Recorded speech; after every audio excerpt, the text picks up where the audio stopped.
Welcome back, ladies and gentlemen. You're listening to another installment of the NTC podcast. This is episode 85, sponsored by Sports Business Classroom.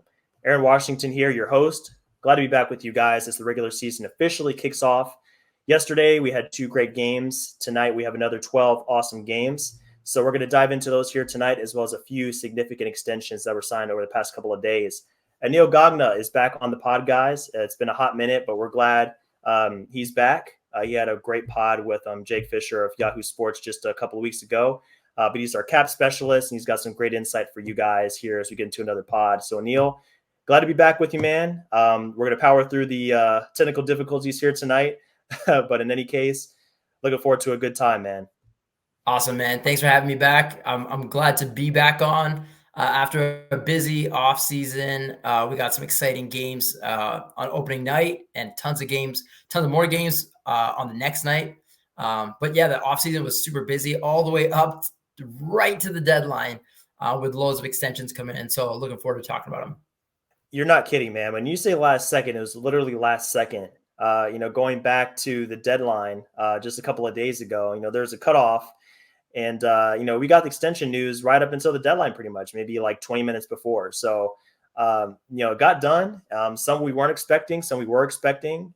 Some we did think we were going to get done, did not get done. So in the NBA world, man, you never know what's going to happen with these contracts. It's really just kind of unpredictable at times.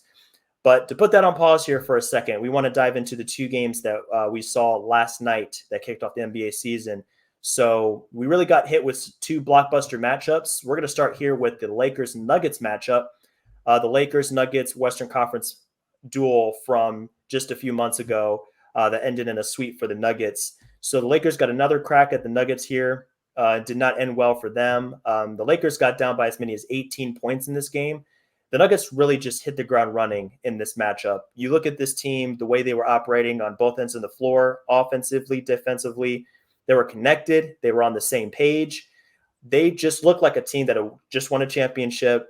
They knew each other. It's almost like you have those sci-fi movies where you have people plugged into like a hive mind, something like that, to where it's like a database. So like everybody literally thinks the same thing. That's the vibe I got from the Nuggets last night. It's like they're all moving as one. The rotations on defense were A1. They knew exactly where they needed to be on each possession. And the conversation for the Nuggets has to start with Jokic. Any conversation has to start with the two-time MVP, Finals MVP. He really just had full control of the game. Whatever he wanted to do happened on the basketball court. That's one of the key traits I see from the best players in the league. He's making incredible passes one-handed, as he always does. He bullied even AD in the post. And we all know AD is a great rim protector. Didn't matter. Jokic got to his spots. Had another triple-double. I mean, Jokic is turning into Westbrook in the way he racks up these triple doubles. We literally just see it on the box score, and we're just like, nice, another triple double. It's a day that ends in Y for Jokic. That's how it goes at this point. Couple other things I noticed here.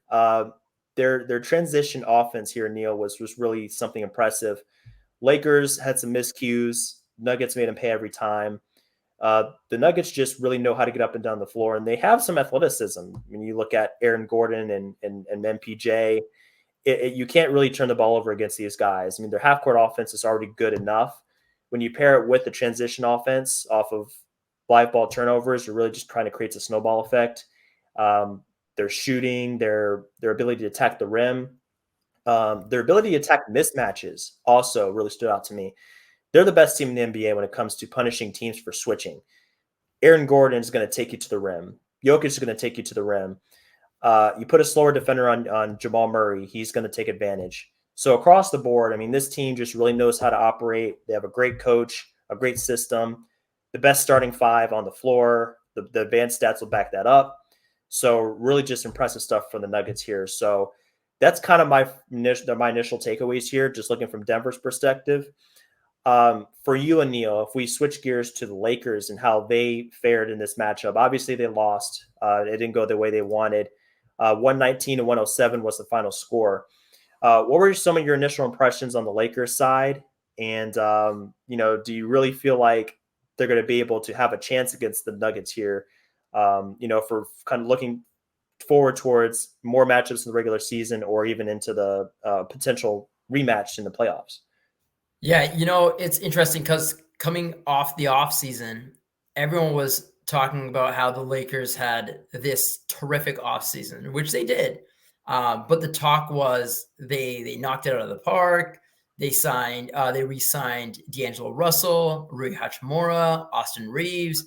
They were able to get Gabe Vincent, Torian Prince, Christian Wood, Cam Reddish. So they really bolstered their depth. But then we see the game, and then on the Denver side, it was like, oh, they lost Bruce Brown. But you know what? It was the same, because this game, it comes down to superstars. And at the end of the day, it comes down to LeBron and AD, Jokic and Murray. As much as the other pieces matter, and they do, LeBron showed up, Jokic showed up, Murray showed up, AD showed up for a half, and then he decided not to show up in the second half. He had 17 points at halftime, and he ended the game with 17 points. Mm-hmm. So I think that the Lakers, in order to get to that next level, LeBron's already said it. Anthony Davis has got to be the best player. He's got to be an MVP candidate. He's got to be a defensive player of the year candidate. AD actually had his worst plus. He had the worst plus minus on the team. He was minus 17. Jeez. At halftime, Anthony Davis had 1 rebound. So even though he had 17 points in the first half, I saw his rebounding numbers and I was like, 1 rebound? That's not a good sign. And overall, Denver won the second chance points 17-4. So there were a lot of concerning signs when it comes to Anthony Davis. But again, one game does not make a season. It is a rough start. But hey, there were some positives. LeBron looked like LeBron. He looked amazing. He was a freight train coming down that lane, finishing. I think there was like 4 drives. There was like 3 of them where he finished with his left hand, fouled on almost every single one, whether it was called or not. And I think that they did show that they have some good depth around them. Torian Prince put up 18 points, 4 threes made. So they have definitely some good pieces around them. They got to figure some things out. If AD is the player that we've been waiting for him to be the last few years, then they'll be fine. But another player that I think needs to do a little bit more was Austin Reeves. He's quiet in the first half, stepped up a little bit more in the second half. But I think over the long duration of the season, LeBron's going to need to – he only played 29 minutes, but he's not going to be able to be there for all 82 games. And so I think Austin Reeves is really going to need to step up during the regular season consistently. He did sign a nice contract this offseason, and I think that he'll continue to perform as the season goes on. I have some high expectations for him this season. I do too, Anil. Want to rewind really quick to your points about Anthony Davis's play. As we all know, he's critical to this team. John Jablanca over on Twitter has some really great insights on a lot of different things. And he posted a tweet this morning about the Lakers with and without Anthony Davis on the basketball court. So with Anthony Davis on the basketball court, specifically with AD and no LeBron. So this was 16 minutes of play, minus 19, 25 points on 33 possessions. And the efficiency came out to about 33% effective field goal percentage and 38% true shooting percentage. Very subpar numbers across the board, minus 19, minus 57 net rating, just really trash numbers across the board. You add in LeBron to the mix. So AD with LeBron, 19 minutes of play. This was the case. +2, +5 net rating, 51 points on 38 possessions. So 5 more possessions, but almost 30 more points scored. We're talking about 26 more points in 5 more possessions. 65% effective field goal percentage and 67% true shooting percentage.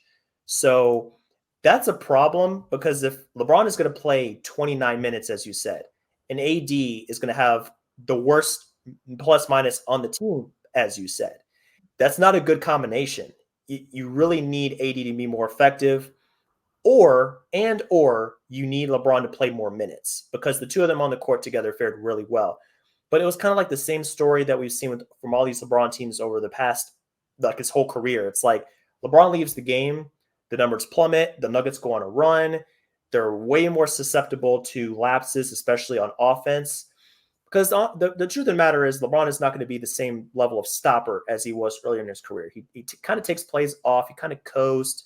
He's not going to sprint out to every closeout. He's not going to get right back in the paint to make these incredible stops at the rim like he used to.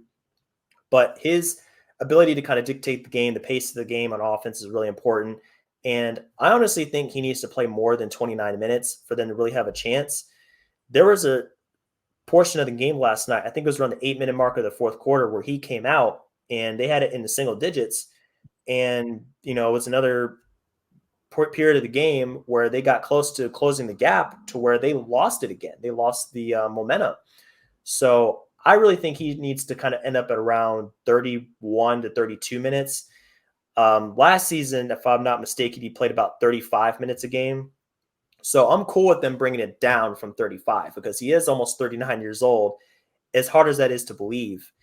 But I think 29 is a little bit low unless, the team is just really doing a great job without him. If you're playing maybe a worse team, if AD is playing better, maybe the margins are better for you. The margin of error is wider, so you can play him less.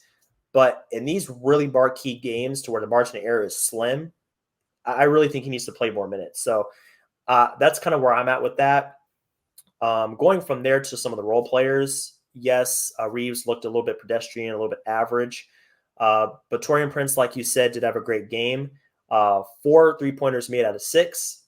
He's literally the perfect 3-and-D player for the Lakers. I think that's an underrated pickup over the summer. And then let's give a little bit of credit to Cam Reddish as well. Cam Reddish got some run, and he had a few really good defensive possessions in this game, especially on the perimeter there, making some great switches, fighting through screens, even Jokic screens. He was getting in and around those pretty well. 7 points on 2 of 4 shooting, nothing crazy. But I honestly think, Anil, if he's going to play that level of defense and he's going to hit the occasional 3, occasional open look created by AD, LeBron, Reeves, D'Angelo Russell, he's going to need more minutes.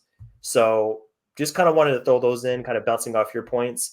But I still think the Lakers are one of the best teams in the league. I have them finishing 3rd in the West, making it to, I don't quite think they're going to make as deep of a run in the playoffs next year, but I still think they're a fantastic team. As long as LeBron and AD are relatively healthy, they're going to win a lot of games, and they're going to be one of the toughest teams to take down, regular season or playoffs. I'll say the best news for the Lakers is that they don't have to play the Denver Nuggets every night of the season. So That's fantastic you're news. so they're a team with a lot of new pieces, and they're gonna get better as the season goes on. You're gonna see a bit more from some of the other players. You're gonna see like a Gabe Vincent have a good night. You're gonna see Rui Hachimura have a more impactful game. You're gonna even see probably Christian Wood have a good night.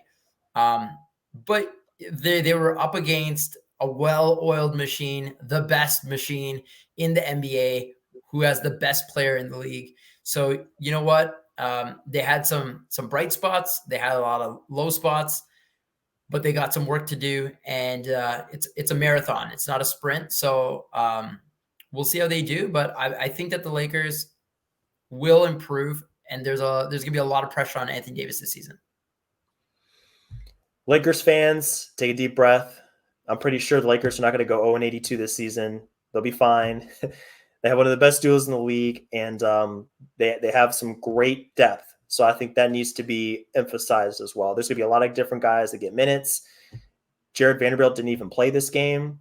So there's still some lineups. There's still some things they can try, and I think we're going to see 10 guys, 11 guys get minutes at least through the first several games in the season, just so Darvin Ham can kind of experiment with different lineups and see what works for him. But there's a lot more the Lakers have coming their way, and I think it's going to be positive overall. So something to keep an eye on for sure.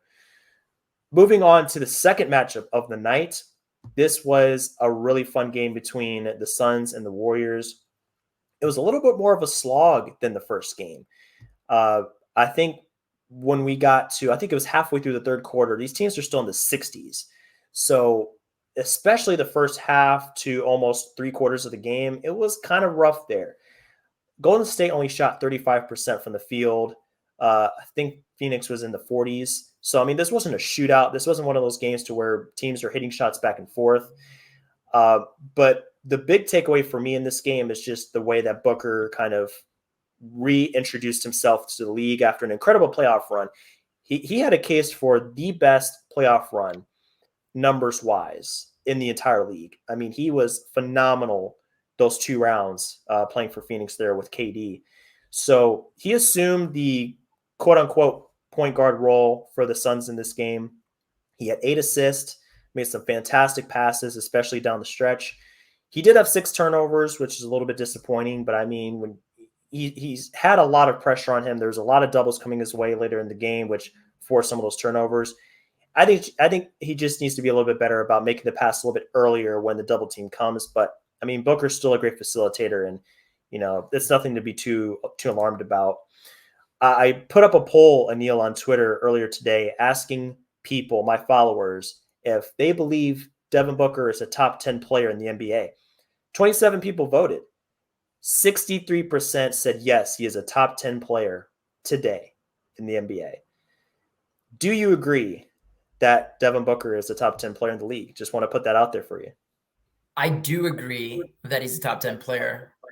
I think based on reputation, people will obviously say Kevin Durant is better. But on this team, it runs through Devin Booker.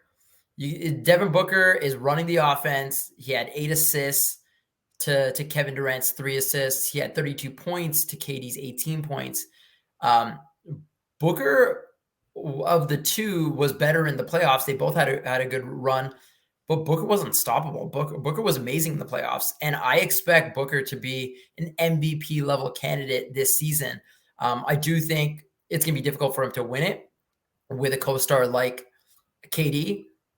But yeah, I'd say that Booker is a top 10 player for sure. I'm glad we're on the same page. I think the majority of the NBA fan base believes that.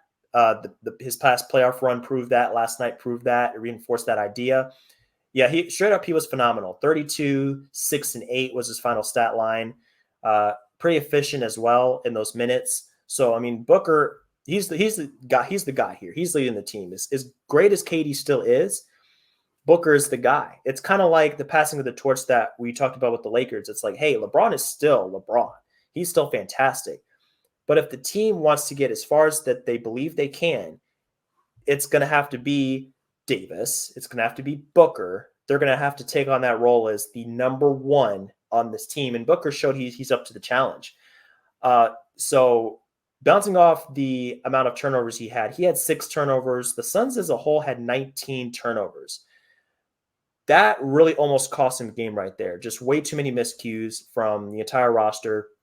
Maybe that is a symptom of not having a traditional floor general for the team. That's something that, we can talk about a little bit. But that definitely hurt them. Golden State scored 22 points off of those turnovers, so that juiced Golden State's attack a little bit, even though they had a down shooting night.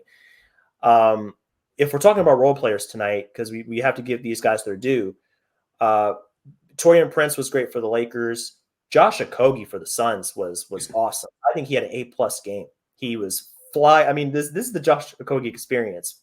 He flies around the court. He's every time there's a 50-50, Okogie is there. He's on the floor. There's a rebound comes off. Okogie somehow finds himself in the middle of it. He's getting all these boards. He's running around the perimeter, taking up these assignments on defense. He's making switches. He's battling in the post.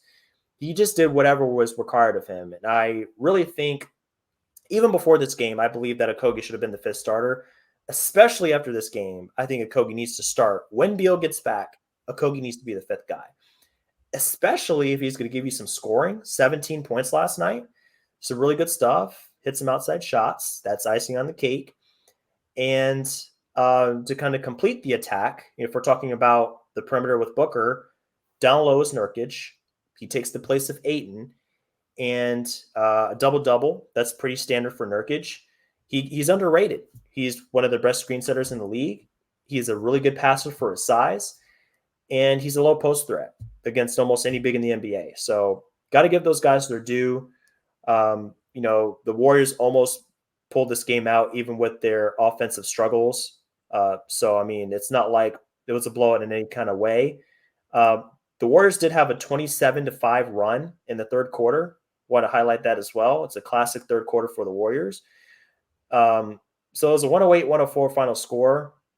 Really well played game for both sides. Overall, the Warriors have some things to figure out. Missing Draymond hurt them a lot. But, overall, it's game one. It just kind of gives us some things to talk about. But we can't take away anything really too significant from this game. No, I definitely don't think that the Warriors are cooked.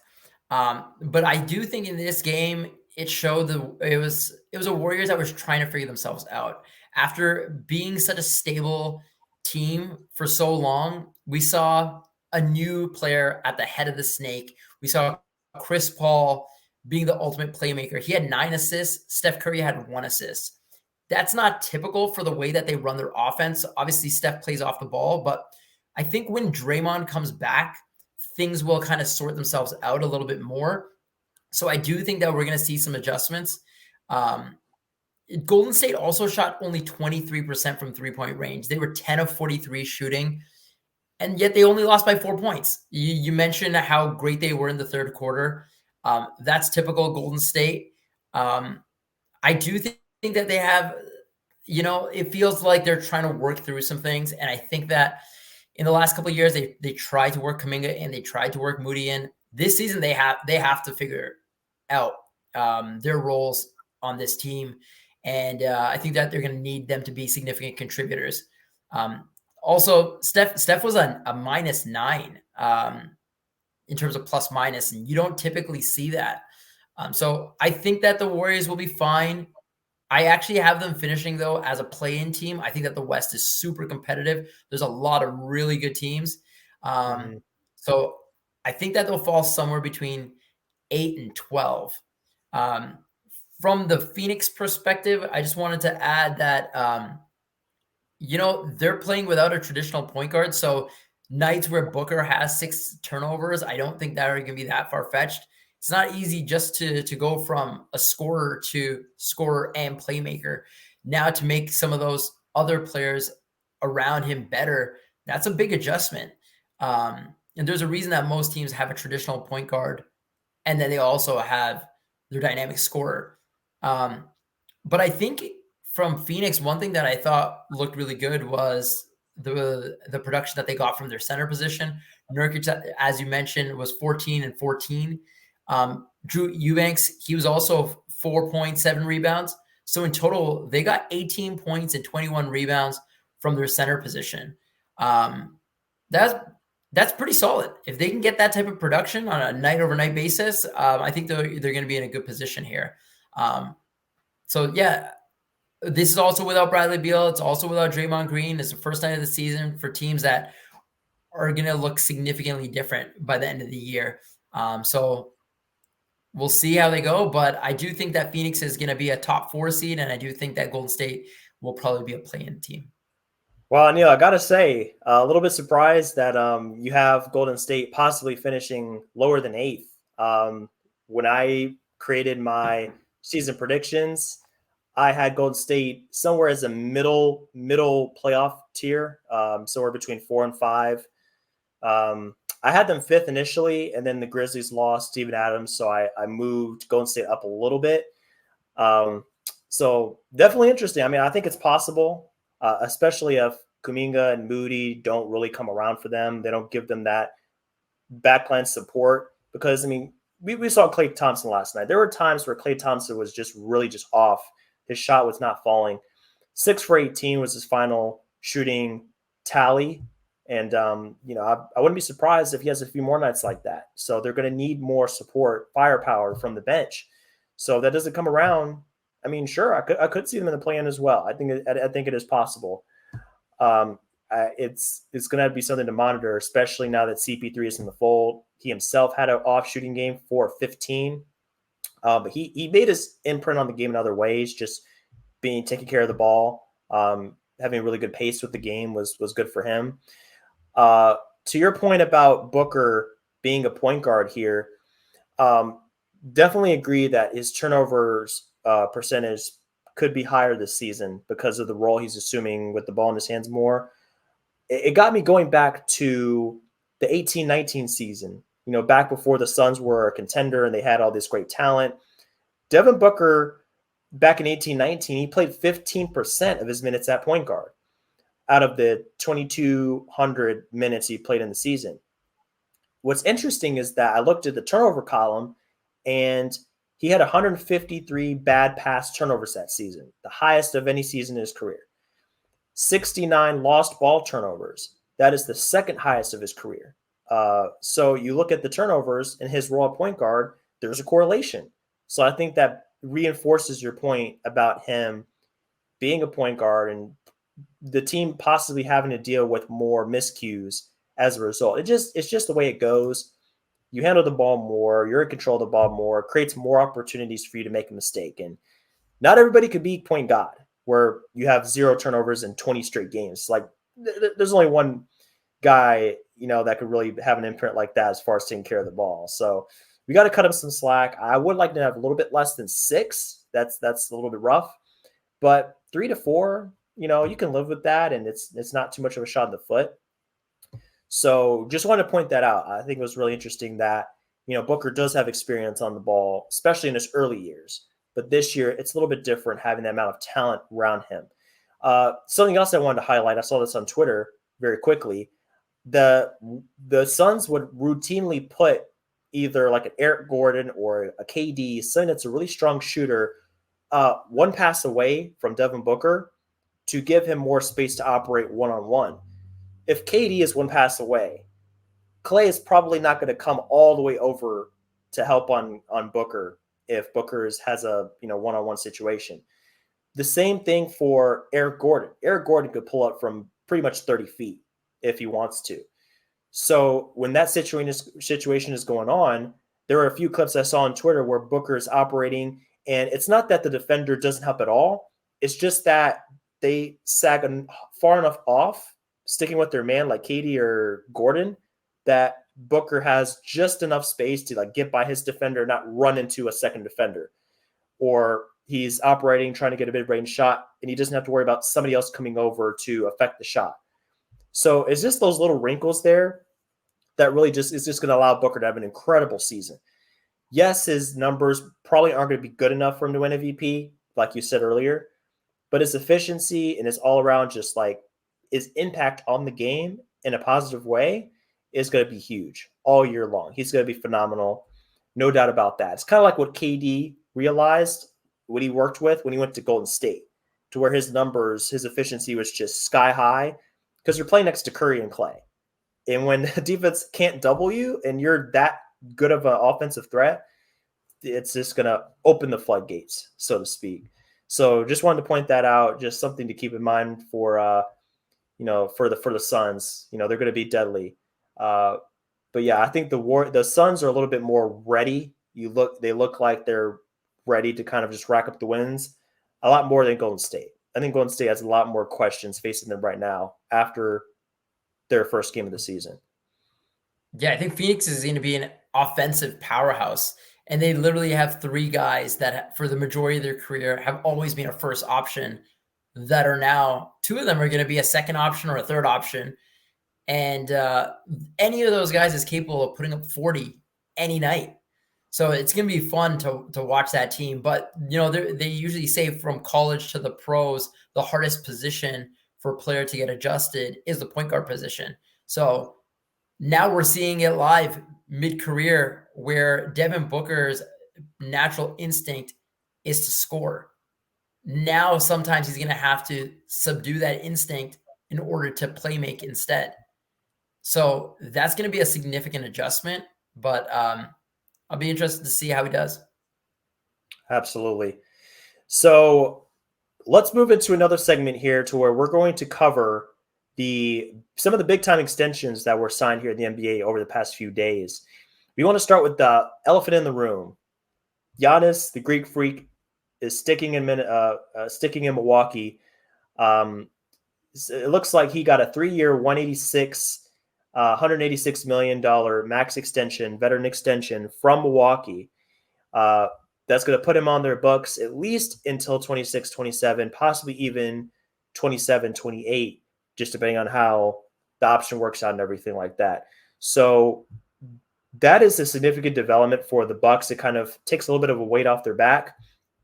Giannis did have some comments earlier this summer saying like, "Hey, I love playing for the Bucks. I love the city. I love the fans, but I'm a winner.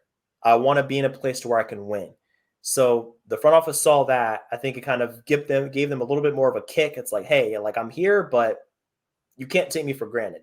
I want to be somewhere where I have a legit chance at a championship. Don't get complacent. So from that came the Drew Holiday trade. So, gives them another, swapping him out and getting Damian Lillard there really just kind of, I think, gave Giannis the confidence to sign this extension. They're going to do everything they can because, on paper, you go back earlier this summer, like if someone had told you they're going to trade Drew Holiday away and get Damian Lillard, like no one would have believed that was even possible. So obviously the Bucks are serious about keeping this team competitive, keeping them fresh, giving Giannis the best chance at a championship humanly possible. But specifically when it comes to the numbers of this deal, I mean, just phenomenal money, just incredible money. Uh, Average annual value is over 60 million a season for these 3 years of the extension. Mind blowing money, really, just looking at how much Giannis is going to make in the 3 years of this extension. Just, incredible numbers all around. Obviously, he's worth it. He's a multiple time MVP. So you make this deal every single day of the week. But of course, for the Bucks, they're going to have to just deal with that high payroll as long as it's coursed together. Middleton just got an extension himself. He got a new contract earlier this summer. Damian Lillard is making incredible money himself. He's going to be over $50 million. So you look at those three guys together. Brook Lopez gets a new contract this summer. Just all the way down this roster, you have pretty high value contracts. So the Bucks are going to have to deal with that. They're going to have to work on margins through the draft, just making savvy moves. Once the apron rules kick in, that's really going to hurt the Bucks. But hey, it's the price of doing business, and no one's going to fault them for doing this deal. So, Anil, on your side, what are your big takeaways from this deal? How does this impact the Bucks going forward? What do you think about this deal? Kind of looking at it from all angles here. Yeah, I think there's a lot to take in. So obviously, the Milwaukee Bucks were one thing this offseason, and that was extremely aggressive. Re-signing Brook Lopez, Chris Middleton, Giannis, Dame, acquiring Dame, moving Drew Holiday, moving Grayson Allen. Like they were very busy for a contender, for a perennial contender. This Giannis extension, all summer we heard, and he said, "Oh, it doesn't make sense for me to sign it this offseason. We'll look at that next offseason." But apparently, the front office went to Giannis and his agent, and they were kind of pitching how, if he signs a 3-year extension now, then in 2026, he'll be able to sign another extension to add 2 years so that in 2028, he'll be able to sign another extension when he's 33. That's a much longer extension. And then kind of duck that over 38 rule. So maybe that's what finally convinced him to do it. Regardless, Milwaukee's in a much better position now because they really were feeling more on the clock. So now Giannis and Dame are under contract for at least the next 4 years, including this season and then 3 more seasons. So the 26-27 season, Giannis has a player option the season after that. But now Giannis and Dame, they're aligned, which is awesome. It doesn't necessarily mean that they'll both be there until the end of that contract because, as we've seen tons of times, players can request trades and they demand trades and they get moved. However, what it does is it ensures Milwaukee that, hey, if this thing does fall apart and we got to trade these guys, with this many years left on their contracts, they will get a lot of value back. Look at the value that, a Rudy Gobert fetched, Damian Lillard fetched. If Giannis asks out in 2 years, they're gonna make away with a huge ransom. So it basically secures them for the long term. Now, with this contract, Milwaukee is over the second apron. They were already over the second apron this season. They're over the second apron next season, which they already were. So they have limited options to improve the roster via trade or by signings. They really only have the minimum exception to use. Making trades is going to be difficult. They can't sign players off of who get bought out if they made over the non-taxpayer mid-level exception. So improving the roster is going to be a little bit challenging and tricky. And then next season, if they're over the second apron, which they're projected to be, that's when the frozen draft pick rules are going to start kicking in. So they're not going to be able to trade a pick that's 7 years away. So there's going to be a lot of pressure, and they're going to have to get creative in terms of how to get better. I think that this season specifically is going to come down to Chris Middleton. We know what Damian Lillard brings to the table. We know what Giannis brings to the table. But Chris Middleton's coming into this season banged up. I think he played one preseason game where he didn't look great. He's going to definitely need some time. I expect Dame and Giannis to be a deadly duo, but there's a lot of good teams out there, and Chris Middleton is a very important piece for this team moving forward. And I think how he performs is going to determine how far Milwaukee's going to be able to go. 100%. You look at that year that they won the championship in 2021, Chris Middleton was a big part of that. They were fully healthy when they won that championship. The years they haven't won, he hasn't been healthy. So to your point, he has to be himself. He has to be that flamethrower, that guy that can, catch fire at any time, be a solid perimeter defender, be that two-way wing that kind of completes the lineup for them. They have a great point of attack guard in Dame. They have a great big man in Giannis. They need somebody to kind of fill in those gaps and to really get them over the hump. The Eastern Conference is really competitive. You talked about the West being competitive. The East is as well. If we're talking about legitimate contenders, there aren't many. We're probably in agreement that only the Bucks and Celtics are like legitimately in that mix for winning it all. But if we talk about teams that can make the playoffs, make the second round, and there's a lot of teams in that mix. So they're going to need to be whole. They're going to need to be healthy. And you don't sign Chris Middleton to this extension for him to be in and out of the lineup. You want him to be able to play that 65 or so, 60, 65 games at least for them to really have a chance and then be healthy at the end of it all. So I'm with you on that, Anil. They're going to need him. They're going to need everybody firing on all cylinders. But at least with this Giannis extension, it really kind of puts everything in place. It kind of solidifies this team for the long haul. They're in it. They're in it to win it. They don't have to worry about the rumors, the outside noise. They can really just put their heads down and focus on the task at hand, which is bringing another championship to Milwaukee. And they have one of the best odds in the league. I mean, you can't deny that. They have overwhelming talent on that team. To keep things moving here, want to highlight another wing here. We're going a little bit younger on this one. He is a player that some have picked to win Most Improved Player. He is already one of the best defenders in the league, at least wing defenders. He had a phenomenal season in 22-23. Jaden McDaniels, it actually looks like he's going to miss the opening game here for the Timberwolves, which is a shame. Doesn't look to be anything serious, but even though he's going to miss the opening night game for Minnesota, he is a lot richer with a 5-year, $136 million extension in his pocket that was signed just about 2 days ago. So for this extension, I don't think it's surprising at all. Most people kind of expected $100+ million coming his way. The numbers don't reflect that. 12 points a game last season, 3.9 boards. You look at those numbers, it's like, okay, why does he warrant a contract of over $100 million, 5 years?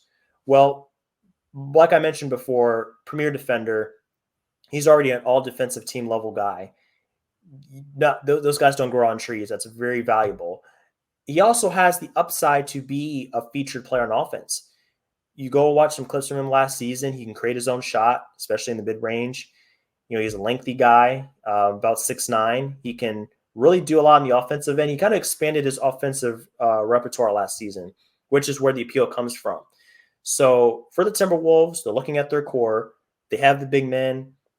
They have the guard Ant-Man. Hey, who is that Swiss Army knife type of guy that doesn't need the ball in his hands every possession, but can still make some things happen on both ends? He plays a similar role to Chris Middleton, really thinking about it. He's not the premier shot maker that Chris is yet, but he can get there. He showed flashes last season. So that's why he commands an extension this rich.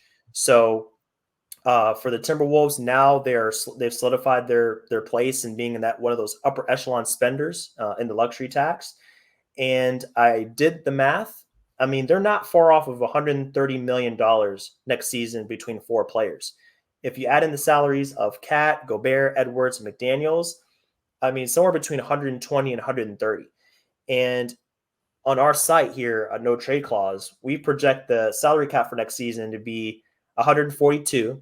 So they're already up against that line with four players. And then the tax line to be 173, thereabout. So they're about 40 to 45 million away from the luxury tax line without even paying a full starting lineup. So when you think about that, it's like they're really serious about this. They're going all in. And as was pointed out on Twitter not too long ago, this is a team that hasn't been in this territory, like a serious tax spending team, in a long time. They haven't been really relevant here very, very much in the past several years. This is new territory. They have new ownership coming in here. It's a new era for the Timberwolves. So I think that's why they made this deal, and they're really just kind of throwing all these contracts out there, guys. They're really trying to make the next step. So that's kind of where I'm at with the extension. What do you see from your side in this extension, Anil? Yeah, like you mentioned, 5 years, $136 million. $5 million of that 136 is in incentives for if he makes the all defense team and defensive player of the year. So it's like you said, his statistics in terms of points, rebounds, etc., don't look necessarily impressive, but defense is a little bit hard to quantify. But clearly there is significant value there. He routinely guards the other team's best player. He's one of the best defenders in the league. So he has quite the reputation. I think that contract is good. 5 years, $131 million. It starts at just under 16% and ends just over 17%. I actually think that's really good value for Minnesota. The problem with Minnesota is that they have that Rudy Gobert contract. And so that's really what's pushing up their salary so significantly. They're going to be over the apron next year. They're likely going to be over the apron the year after. And that limits their flexibility. I think there's a lot of pressure on this team to perform really well in the first half of the season. Come trade deadline, everyone kind of knows that they have one big pivot move, and that's trading Karl-Anthony Towns. They won't be able to get much value for Rudy Gobert. They're not going to move Anthony Edwards. So really the big chip is going to be Cat. So we'll see where that goes. They may not want to trade him, but if this team underperforms and misses the playoffs, then their hands going to be forced this offseason to do something because they are paying a lot of money for this roster.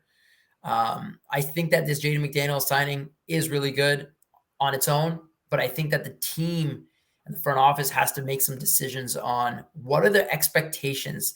And, ownership, when they're paying that kind of money and you're dipping into the tax and you're over the second apron and you're, putting your draft picks in jeopardy, well, you're expecting results. You're expecting your team to not just be a playoff team, but to be a contender.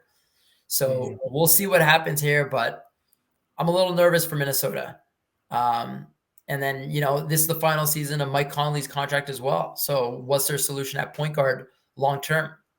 They basically have two centers, an aging point guard around a potential superstar in Anthony Edwards and a premier defender in McDaniels. So they have some really good pieces, but they also have some things to figure out. And hopefully this team can figure it out before they have to make some drastic moves. That much is clear. Haven't really been a huge supporter of that Gobert trade ever since it happened. And you look at the way that the roster's constructed, the roster's been managed, and I'm not a believer in that front court. Those two guys working together, fitting together. I don't see it. That's why I don't have them very high on my prediction as far as seeding predictions. Could be wrong. They can end up as a top 4 or 5 seed, but I really have them kind of in that 6 to 8 range right now. And it's really just kind of like you said, it's a lot of pressure on this team to perform right away. And especially if Jaden McDaniels is going to be hurting, missing some games here, that's just a really tough pill to swallow. Uh, to highlight Jaden here a little bit more and his importance to this team, his usage has gone up every season. So he started at about 10% in his rookie season in 2021. Last year, he ended up almost at 15%. So his usage is starting to slightly climb. If anything happens to Cat or Gobert this season in terms of injuries, I would expect that to climb even higher. And then looking at his defensive impact, there's a lot of numbers, like you said, that can kind of influence the defensive reputation. But just looking at one, which is how the team performs per 100 possessions on defense when he's out of the game. They give up about 3.1 less points per 100 possessions. That's in the 77th percentile as position. So obviously he has a huge impact on defense. That's where most of his value comes from. But he still has a good amount of growth left offensively to where he can fill in as maybe like a third option for this team behind Cat and Ant-Man. So that's where it comes from. And we're on the same page. This team has to make things happen quickly. And if they don't, radical changes are on the horizon. They have the most pressure on them, along with, I think, Philadelphia and New Orleans, Minnesota. Those three teams, it's like, well, you got to win right now. Like the Lakers as well, some other teams. But those three, to me, it's just like, man, the pressure is immense because there's so much invested in these teams with the money and everything else. Like, you got to make it happen. So we'll see how it kind of shakes out for them. Wanted to at least get to one more player here that signed an extension. We're going to a player I feel like doesn't get quite the same amount of recognition, the same amount of credit as the previous two players, but he's still really important to their team. Zach Collins is going to be the third extension we look at here.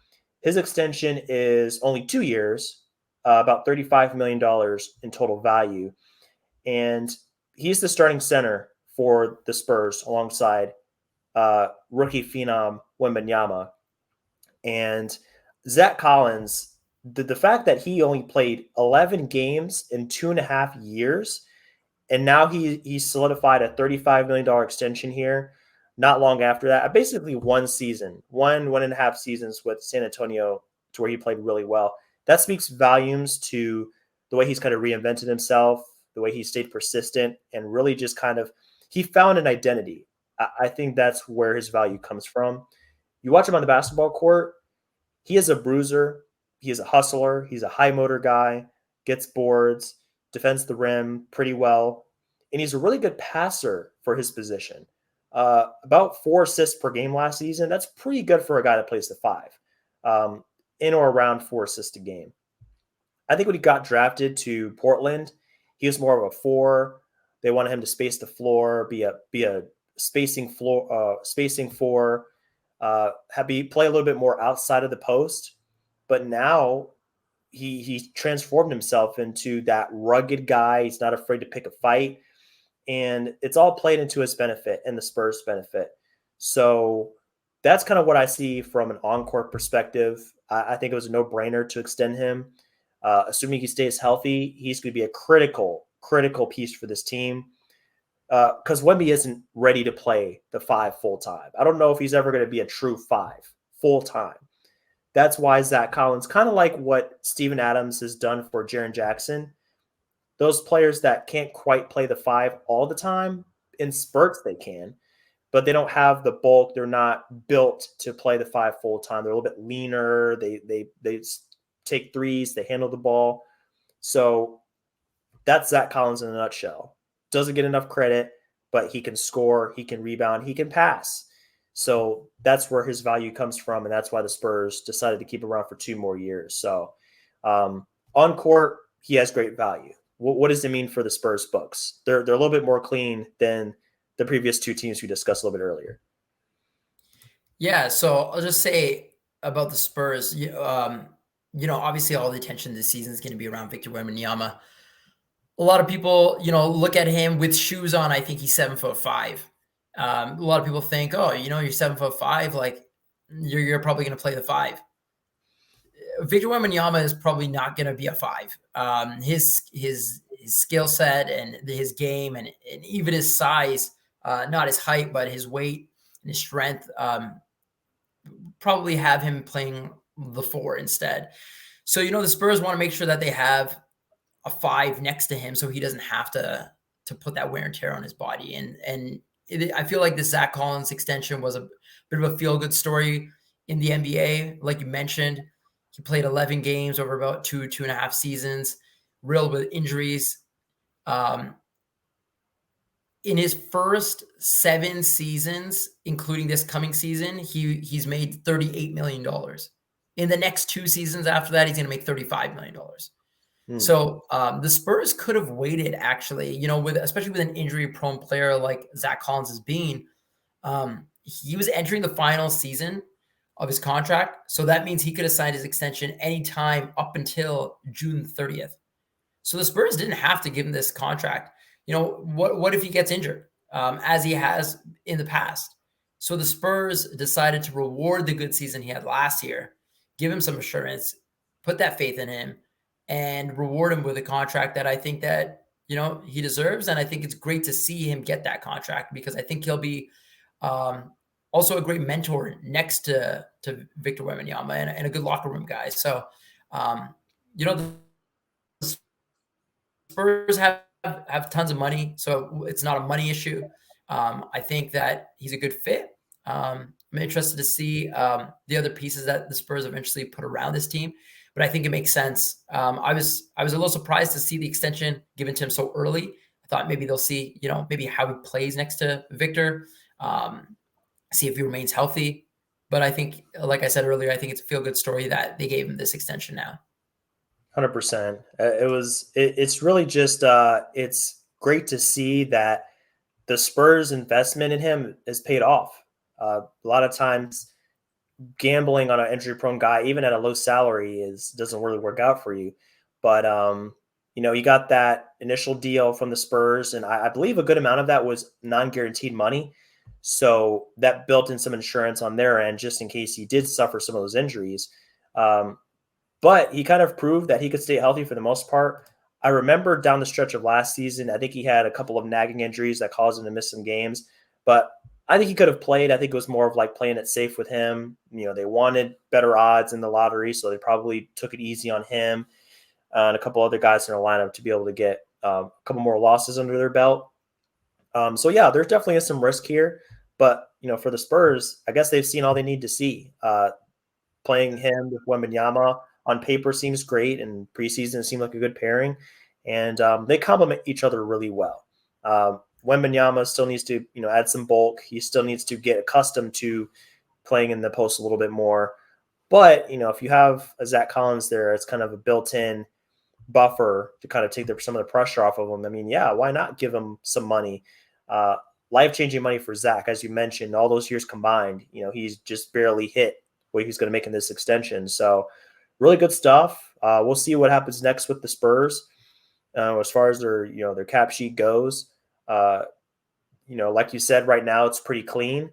And I don't even think they really have anybody that's like right there on the verge of being of getting a new contract as far as one of those rookie extensions. Sochan still has a little bit of time. Branham has some time. So it's going to be another season to where, I think they finish in the bottom 3 of the Western Conference. They're going to be a lot of fun. They're going to learn a lot. But it's more of like a wait and see. They have a lot of guys kind of on the fringes.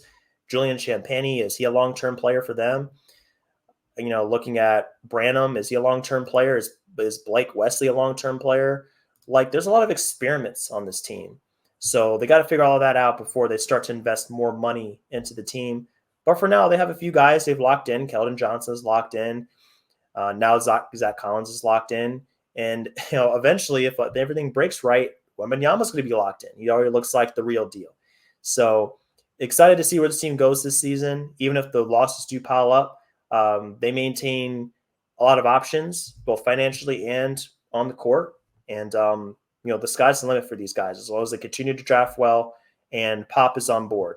So we'll see where it takes them.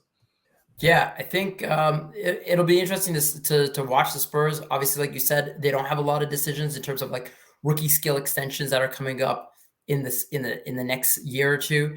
They obviously Keldon Johnson starting his extension. Devin Vassell just signed an extension, so I think the next year or two are going to be centered around who fits in well with Victor Wembanyama, and that's going to determine the next steps for this team. That's it right there, man. Well said. So, Anil, that's going to about wrap it up for us on this podcast. Really appreciate you jumping back in. Always great to talk numbers, talk hoops, all that good stuff. Really good insights here.